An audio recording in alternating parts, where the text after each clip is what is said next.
2,000 years later.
Yang pertama, Wali Songo.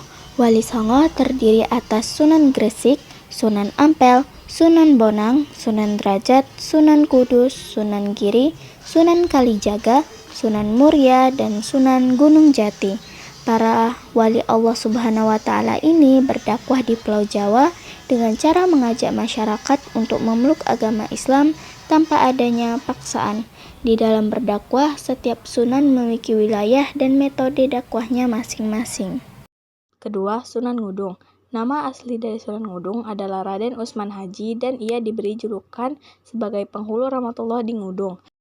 Tempat dan tanggal lahirnya berada di Majapahit, Jawa Timur dengan tanggal lahir yang tidak diketahui. Nama orang tuanya adalah Said Fadal Ali Murtaza dan Syarifah Sarah.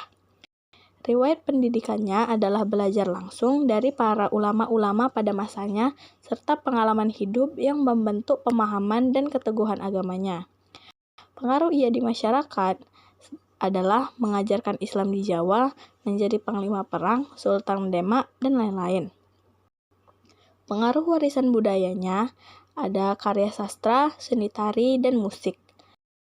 Ia wafat pada tahun 1524 dan dimakamkan di Bintaro, Demak.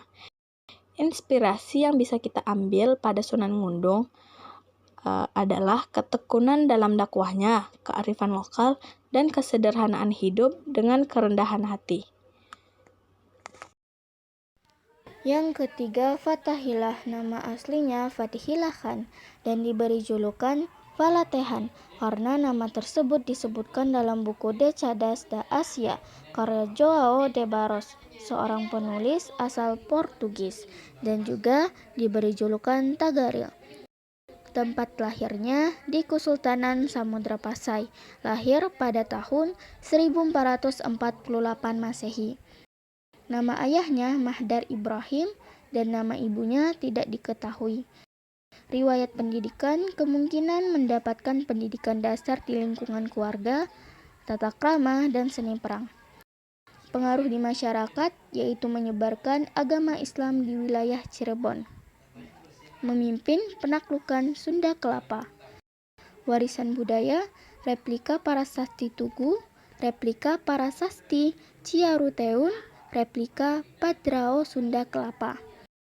Wafat pada tahun 1570 Masehi dan dimakamkan di Astana Gunung Sebung, Cirebon. Inspirasi yang dapat diambil dari tokoh tersebut adalah kekuatan, kesabaran, dan ketabahan, menghargai waktu, keutamaan dalam berbuat baik. Yang keempat, Sultan Hasanuddin. Nama aslinya Muhammad Bakir I Malombasi Daeng Matawang Karaeng Bonto Mengape, dan diberi julukan ayam jantan dari timur karena keberanian dan kegigihannya melawan penjajah Belanda. Julukan ini diberikan oleh pemerintah kolonial Belanda. Tempat lahirnya di Makassar, lahir pada tanggal 12 Januari 1631. Nama orang tuanya Sultan Malikus Said dan Isabelok Modaing Takonto. Riwayat pendidikan, pernah mengenyam pendidikan di Masjid Bontoala dan diajak ayahnya untuk menghadiri pertemuan penting sebagai cara untuk mengasah skill dan pengalaman. Pengaruh di masyarakat, yaitu perjuangan melawan VOC, pembangunan pendidikan dan kebudayaan Islam, perluasan wilayah kekuasaan. Warisan budaya, yaitu Benteng Somba Opu, Masjid Katangka, seni dan kaligrafi. Wafat pada tanggal 12 Juni 1670 dan dimakamkan di Kompleks Pemakaman di Kelurahan Ketangka, Kecamatan Somba Opu, Kabupaten Goa. Inspirasi yang dapat diambil dari tokoh tersebut adalah rela berkorban, kebijaksanaan dan keberanian dalam memimpin, pantang menyerah, bertanggung jawab, cinta tanah air, dan masih banyak lagi. Yang kelima, Pangeran Diponorogo. Nama asli Raden Mas Antowiryo dan diberi julukan Kesatria Piningit karena perannya dalam memimpin perlawanan rakyat terhadap Belanda. Julukan ini menggambarkan karakternya yang berani, kuat, dan tidak kenal menyerah. Tempat dan tanggal lahir: Yogyakarta, 11 November 1785. Nama orang tua: Sri Sultan Hamengkubuwono III dan Raden Ayu Mangkorawati. Riwayat pendidikan: mendapat pengajaran bergaya pesantren dari ulama yang berkunjung ke Tegalrejo. Pengaruh di masyarakat: meningkatkan kesadaran politik masyarakat Jawa, menandai perlawanan terhadap kolonial dan lain-lain. Warisan budaya: Babat Diponorogo, karya sastra, sejarah, dan lain-lain. Wafat dan tempat dimakamkan: wafat pada tanggal 8 Januari 1855, dimakamkan di Kompleks Kampung Jawa, Makassar. Inspirasi: patriotisme berjiwa kepemimpinan berani dan pantang menyerah, jujur, taat beragama, tekun belajar, dan cinta tanah air.